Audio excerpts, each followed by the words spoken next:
Welcome back to another edition of Arizona Wildcats Insiders Podcast. I'm your host, Troy Hutchison, and we are officially here. It is game day in Tucson, high noon kickoff. The Arizona Wildcats will be taking on the Oklahoma State Cowboys as Arizona tries to get back on track after suffering a 25-point loss in their last game against Iowa State. Now, coming into this game, Arizona's availability report, Trey Spivey has been the only major one listed. Again, we've talked about that in the past in terms of the availability report. Although Spivey may come off, let's say he is probable or something like that, that doesn't mean they're going to play him. It doesn't mean that he is fully cleared. It means he's there in helmet, and if they really do need him, they're going to play him. But availability reports don't necessarily mean yes, no in terms of playing. It means, hey, is he available if shit hits the fan? Yeah, he's available. So we'll see how his injury plays out for Arizona. He's been pretty solid for the Wildcats with 2 touchdown receptions for 63 yards. I'd like to see him get more involved in the offense. I think this is a big-time playmaker that we could see get more involved and become more of a downfield threat for Noah Fifita and this offense. Now, for Noah Fifita, this is a get-right game too. Not only is it an Arizona get-right game, it's a Noah Fifita get-right game.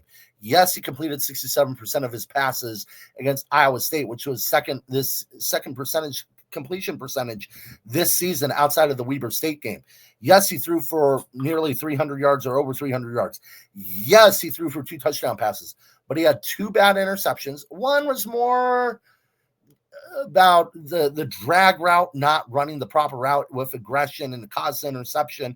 The other one was just completely poor ball placement. The accuracy has been a big problem for Noah Fifita this season.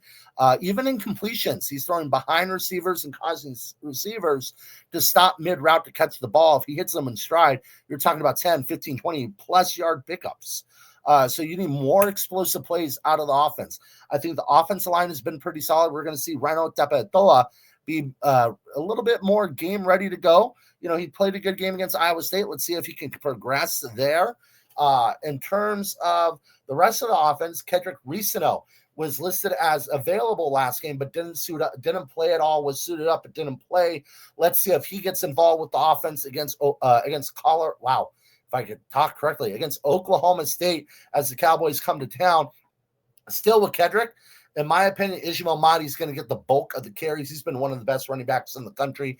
Arizona's averaging 189 yards per game, which is the highest total that they've had in a 4-game total since the Rich Rodriguez era in 2016. So tremendous work by Arizona's offensive line, tremendous work by the running game, but the receivers, 11 drop passes this season. They need to improve against Oklahoma State. It's a high noon kickoff. No light excuse. It's the sun.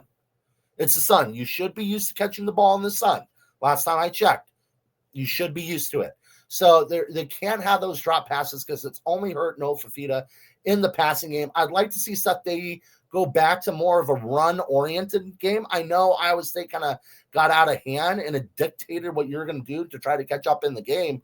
But through the first 3 games this season, Arizona was running the ball 58% of the time. Against Iowa State, that number kind of flipped. Again, given the situation Arizona was in. But I think for Arizona to be successful, they got to not only be balanced, but favor the run. I think this is a very good running offense. I think Seth Daye is a very good offense coordinator, but run the damn ball. What is it? Blindside? Run the damn ball, coach. That's what they need to do.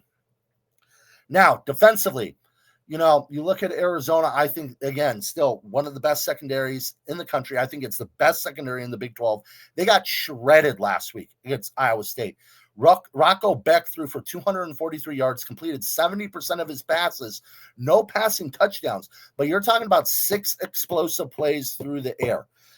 6 plays that accounted for 183 of the 243 yards. That can't happen. That can't happen. Now, some of that is downfield passing where the ball was placed perfectly. I think 2 of them, the ball was placed perfectly. You couldn't do anything about. But the 5-yard slant that went for 50-plus yards, 52 yards, can't have that happen. You need to wrap up and make that tackle. Some more downfield passing, bad placement, bad positioning by the defense. You got to stop those. So I look for Arizona's secondary to have a bounce-back game. I think they're getting an angry group. that is the Cowboys. They're getting an angry goop in the Arizona secondary. I think they're going to be healthy. It should be interesting to see Javion Cole plays in this game. He didn't play against Iowa State. I think he's one of their better corners. But when you look at the secondary, I think they're going to be playing mad. I think they're going to be playing with their head on a swivel.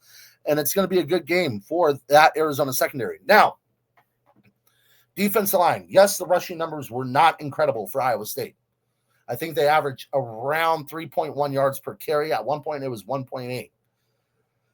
But, man, they've struggled in the short run situations. They've struggled in the 3rd and 2s, the 3rd and 1s, the 3rd and inches, or the 4th and inches, 4th and 2s, 4th and 3s.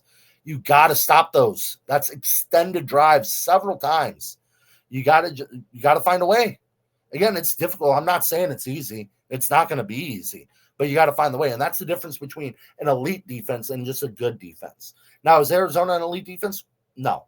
They're a very good defense with the potential to be elite. They do have that potential defensively. So let's see the changes that Danny Gonzalez makes in the upcoming game. I don't know if they're going to switch too much, but maybe some personnel stuff, maybe some scheming stuff. Again, this Oklahoma State team's coming in under turmoil. Mike Gundy out, fired as the head coach. You have interim head coach Doug McNee. Again, I struggle on that last name. I do apologize. But he's the interim coach. Again, he was the offense coordinator under Gundy for a long period of time. He takes over. They fire the defense coordinator, which shocks the hell out of me. I really don't understand when you have this much turnover, this much coaching change, why you're going to create more of an issue when you're going to have a whole new staff next year. I know he wants that coaching job. Probably not going to happen. So why create more of an issue for your squad going down the stretch? And you're still in bowl position. You're 2-2. Is it going to happen? Probably not. I don't think it's going to happen for Oklahoma State. But I just don't get putting yourself behind the 8 ball. They're 1-3, by the way. My bad. I don't get putting yourself behind the 8 ball there. You've now seen 2 safeties transfer. You've seen a defensive lineman saying he's going to redshirt the rest of the year. By the way, he's going to be gone next year. Unless they get an amazing coach and he loves that coaching staff, he's going to be gone next year. He's evaluating his options. You've seen some other players leave. They're under turmoil and duress. They had a decent showing against Baylor. They were able to get some things done offensively. Flores has grown as a passer, but still it predicates to the run. But Flores has gotten better over the last several weeks for the Cowboys. Now, if you look at the game, could this be a trap game for Arizona given that BYU is up next? Yeah, it could be. You lose this, though, you're not going to a bowl game. I think if you lose this, the momentum's killed. I think the confidence is killed.